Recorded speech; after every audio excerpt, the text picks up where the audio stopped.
Ruth DiPasquale. Come on up, Grampy. I'm going to set him up with a mic so you can hear him. My grandmother was diagnosed with Alzheimer's disease. It's been, I don't know, about 7 years or so ago that we started picking up on things. And she lived in a nursing home for the past 3 years. And we lost her recently, about 2 months ago. And I asked Grampy to come by and tell his story, because even though it may not be the same situation, little bits and pieces you might pick up and say, wow, I have lived that. So let me put this on you and you're going to take it away, okay? Okay.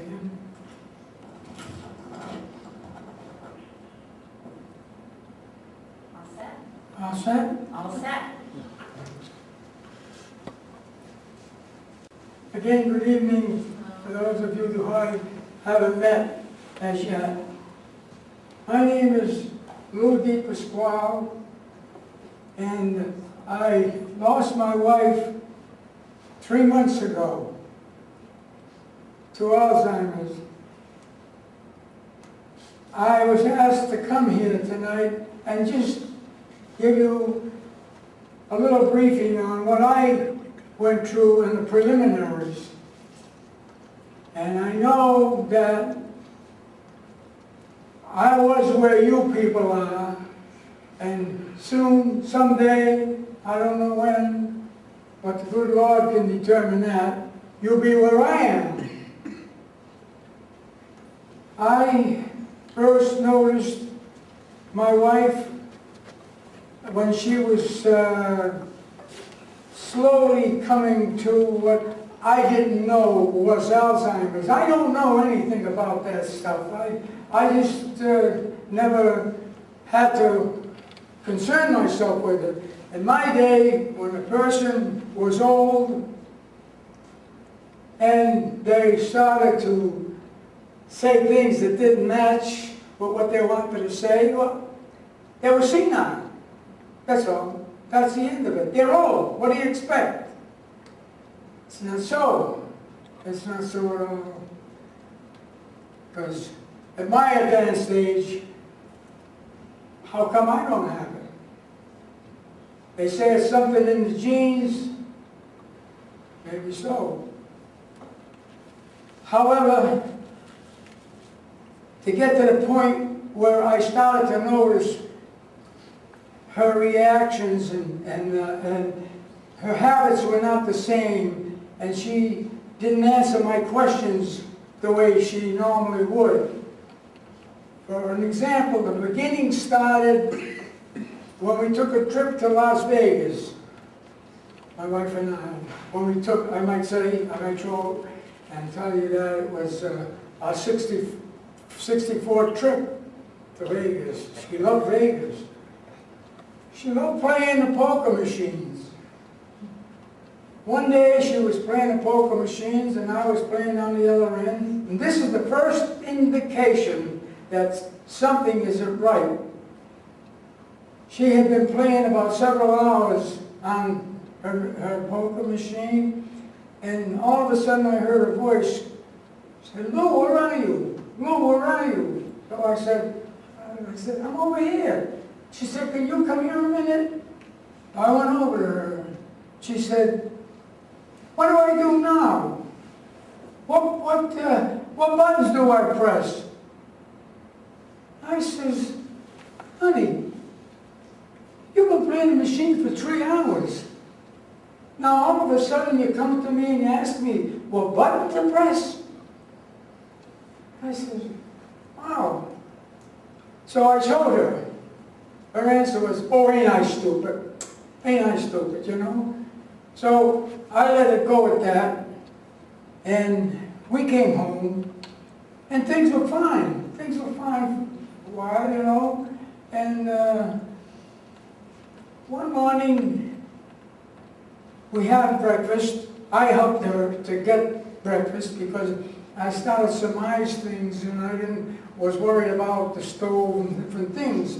So, but she cleared the table, these are just incidents that I'd like you to know in case you're going through the same things that I went through. Anyway, she took the dishes and put them in the sink, and I'm observing, unbeknownst to her, of course.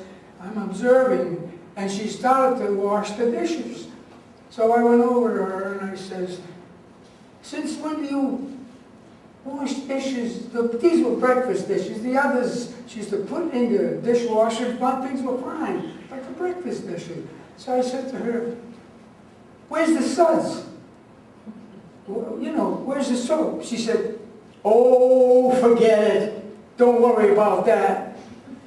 I said, "Of course I'm going to worry about it." I said, "You know, I didn't realize that I had to be kind and gentle at that point in time. I couldn't be kind and gentle because what's going on here, you know?" So she said, "Don't be silly." I said, "You got to put soap into water." "Oh," I said, "Oh, brother, what's going on, you know?" And she got a little aggravated. Got aggravated with me. "You do it. Next time you do it, you know." And I was hoping I wouldn't forget the soap. So that was just one of the incidents. That was just, you know, things that were coming on, slowly coming on. And then she'd have times, maybe you've noticed what I'm saying in your own life. She'd have times when she would be very, very subdued. She wouldn't talk. She wouldn't say anything. And I noticed that she stopped worrying about me. She was worrying about me. Maybe in her mind she was thinking, maybe Alzheimer's works that way. Maybe they think we're the ones that there's something wrong with. So she started, you know, thinking things and being very quiet and then worrying about me. And I couldn't, let me tell you, it gets worse and worse until you have to do what you have to do. And that is, there's no way out. That's why we have nursing homes. And I'm not plugging any nursing home. I'm just saying it gets worse and worse and worse. I'm not here to encourage you, to let you think that, oh, it's going to get better. No, it don't. It doesn't. Believe me, it doesn't. It doesn't. She started worrying about me, and I'd go to the bathroom, and she would say, "Where are you? Oh, where are you?" And I would turn around, and I would say, "I'm in the den. Where were you?" I would go in the bathroom. She would be on the floor. She would be on the floor. And I would say, "What are you doing there?" And she says, "I don't know." She said, "I don't know. I just fell." So I said, "Oh, that could be dangerous, you know, a woman your age falling, you could break a hip or something like that." I said, "I don't want you to do anything or move from that couch or wherever you're sitting when I have to leave the room for whatever reason. I have to leave the room. And you hear me?" And she would say, "Yes, I hear you." I said, "Okay, remember that now." And so I would leave to go to whatever, the bathroom, or to even go down and get the mail or things such as that. And she would leave the room. I wouldn't know where to find her because we're living in a condo, and it's quite a large condo, and there are places, you know, that she could, you could, you know, be out of each other's sight for maybe a minute or so. Oh, yes, this one particular day, she fell again, and she fell in the living room this time. Not that it matters where she fell, the fact is that she did fall. This time, when she fell, it was kind of like a little mystery to me, because when I helped her up, I said, "Are you okay?" She said, "Oh, I'm all right." And then she put her arms around me, and when I tell you that strength was just like a bear, and she kept saying, "Lou, Lou, please tell me, what's happening to me? What's happening to me?" And that broke me up. It broke me up into pieces. I couldn't take it. I couldn't take that.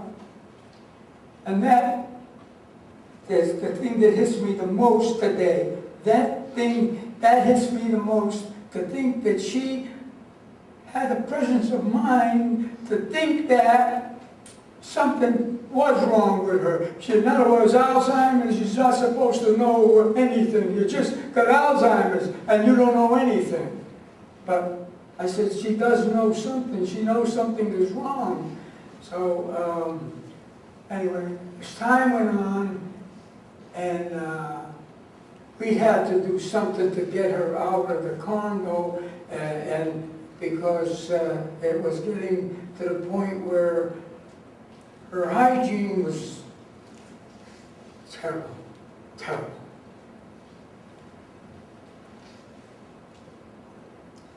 There's a woman, I was married to her, 64 years we were married, and we were lovers. And there's a woman that all of a sudden goes in the bathroom and calls me and says, "What do I do?" I said, "Well, you got to turn the water on. You know, you can't burn yourself or too hot, but I'll turn it on for you. I'll take care of that. Don't worry about it." And I got the water all set. A woman that took like the Bible, her shower was the first thing in the morning, the first thing in the morning. Now this woman is standing there, and I took the face cloth, and I soaked it all up, soaked the face cloth up, and I said, "Here, wash yourself with it, you know." And she took the face cloth, and she went, I said, "Don't giggle, wash yourself." She still stayed there. So I said, all right, let me show you what I want you to do, you know? Let me show you what I want you to do. And she was partially dressed, you know, to wash different parts of her body. And she just stayed there with the face cloth. I called my daughter, Beverly. I called her, I said, "We're going to do something with Mom." It's gotten to the point now where she just can't take care of herself. She just cannot take care of herself. And so I said, my nights are sleepless. I can't sleep because she jumps dead. She kicks her legs and feet and jumps to the point where I'm exhausted. So I said, I have to go in, sleep on the den sofa. And she says, "Okay." I said, "Because you're kicking a lot, you know, honey." I said, "You're kicking, and I can't sleep." So I would take a quilt and a pillowcase, and I would go in the den, and I would lie down. But then I couldn't sleep because I was scared that she would fall out of bed. And if she fell out of bed, I would feel guilty about it. So I would take all the paraphernalia, and I would go back, and I would get back in bed. Needless to say, and this isn't something that I enjoy saying, but her bedwetting started. In the middle of the night, change head to foot, clean, fresh pajamas, not nightgown, because it was easier that way. And then everything was fine, change whatever you had to change, and then she went back to bed, and I would say, "All right, I'm fine." That lasted a couple of hours. I had to do the same thing over again. I was completely exhausted by this point. No sleep, no decent food, all the things that I was accustomed to. I didn't know how to wash clothes. I never touched a washing machine. I never cooked. The only thing I cooked was, excuse me for saying it, was pasta fazool. I know how to keep that. So, what would happen when my daughter got word of things being that bad? Because I kind of played it down a little to the kids, you know. I kind of played it down a while. So my daughter made arrangements with a daycare center. Now, the daycare center, you can get in touch with the daycare center if you have a problem such as the one I'm exposing right now, and they would come and they will take her, they take her out of the pub, they come home, they come in, they give her shower, and they get her all dressed, and they take her for the day. And I sit down, and I count the hours, and I would say, oh God, I said, I, don't have to tend to anything now, just sit here, And then 3 o'clock she'd come in, and she loved everybody that took care of her in any way. She loved them. If the woman came to take her to the daycare, and she was all dressed, and she loved that one, she said, this is my friend, she would say to me. I love her very, very much. And I would say to her, I'm glad, that's great, I'm glad you've got a friend like that, and so on and so forth. So then, she would eat with the people, and they would give us good reports, and I spoke to the doctor. I said to the doctor, I said, please tell me something. I want a professional answer from you. I said, how long is this going to go on for? And he said to me, it's never going to get better. He says, it's just going to go downhill, he said. And she could last 3.5 years and not being able to take care of herself at all to 7 years. She could go to 7 years. Well, unfortunately for me, I lost her after 3.5 years. I lost my wife.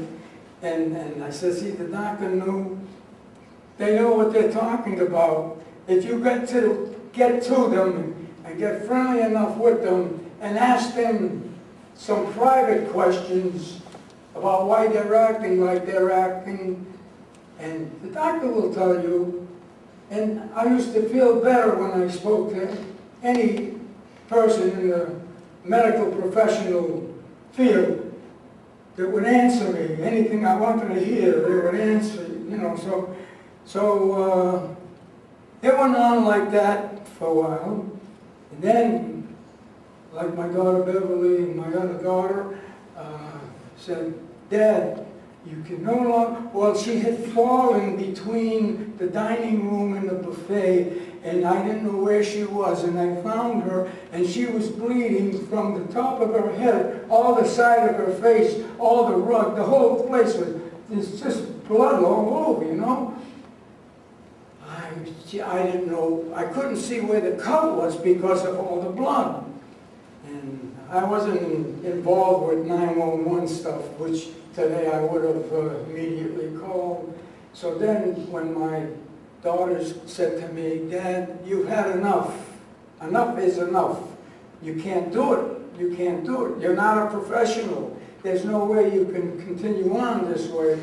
So we went and looked around, and we found my granddaughter, Tammy, took me one day to several nursing homes. I found this nursing home. We found it. I thought it was pretty suitable. The people were so nice, talked to us so nice, and I said, I think this is the one, Tammy, which I will never regret that nursing home.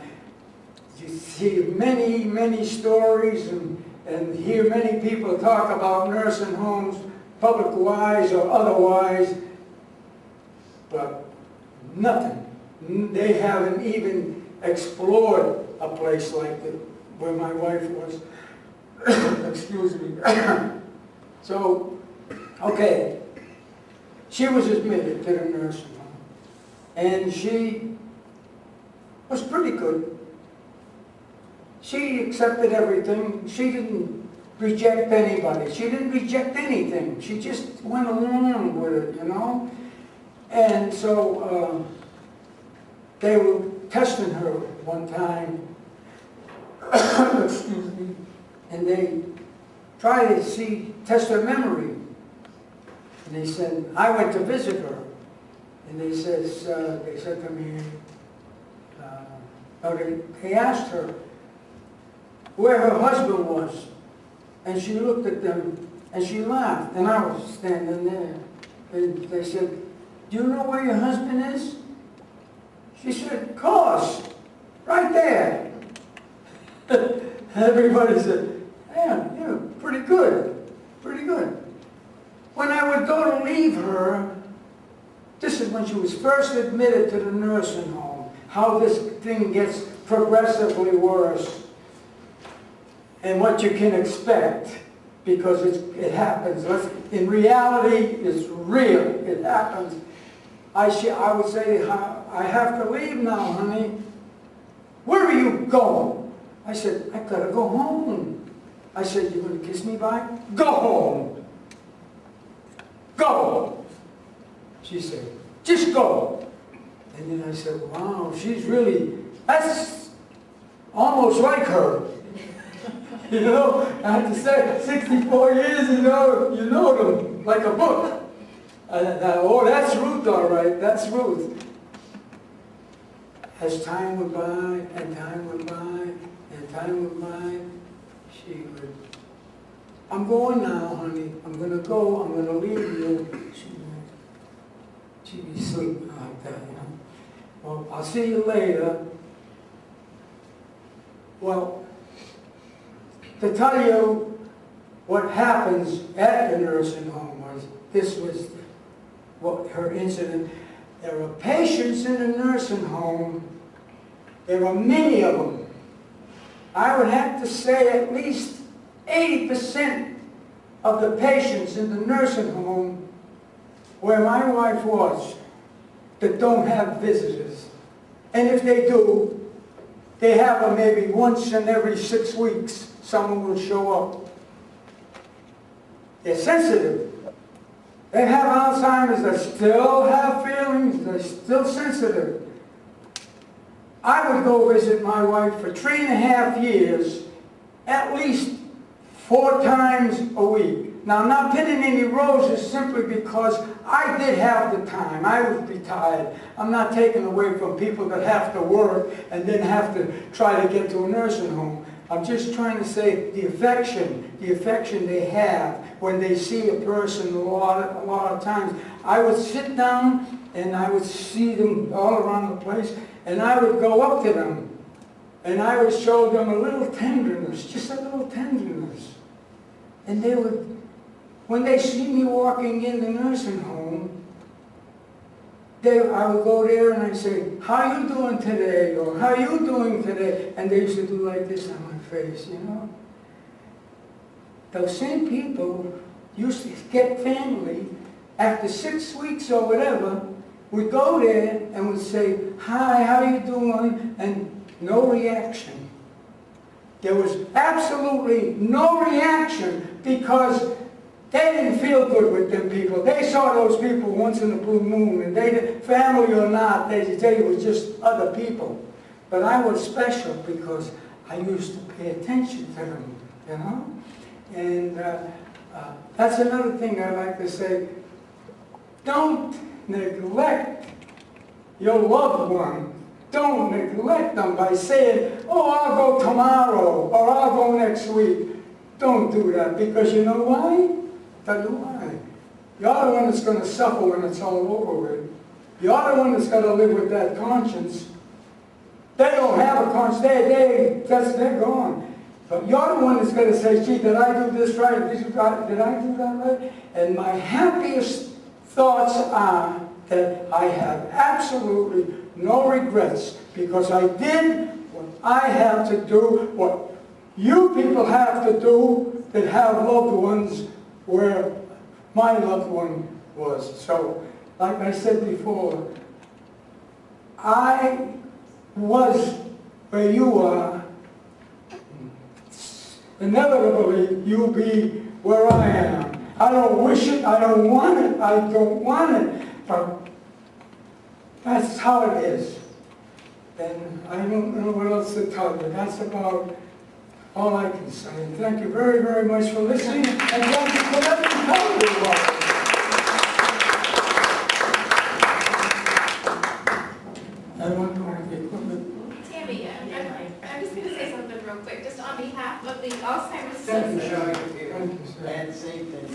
On behalf of the Alzheimer's Association, I just wanted to thank you for your courage and your wisdom that you shared It with took a us. little courage. It took a lot of courage. I just wanted to make the point that the biggest thing that I got from your story was the connection that he was able to have with his wife throughout the course of the illness, that she was still there, he was still her husband, and they kept that relationship. And he's a remarkable man, but it speaks to that part that we need to always be in touch with and connect with, and it means something all the way through. So Thank you so for much. sharing. Thank you very much. Thank you. You're welcome. Thank Thanks, you for your Graham. attentiveness.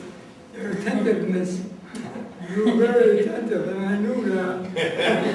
Yeah. Thank you so much. You know, just to let you know, the nursing home wasn't Elliot. The nursing home wasn't Elliot, it was a nurse.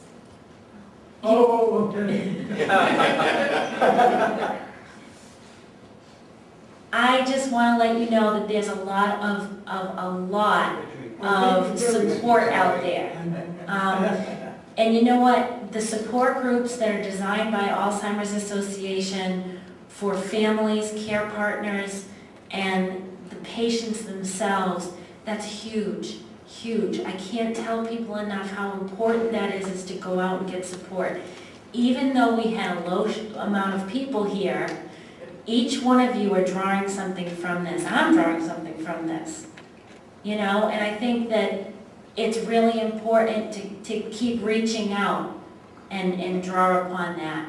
But I truly appreciate you coming. I hope that you did get something out of it. Please grab a lot of information from the back, and I'm here for questions as well. Thank you.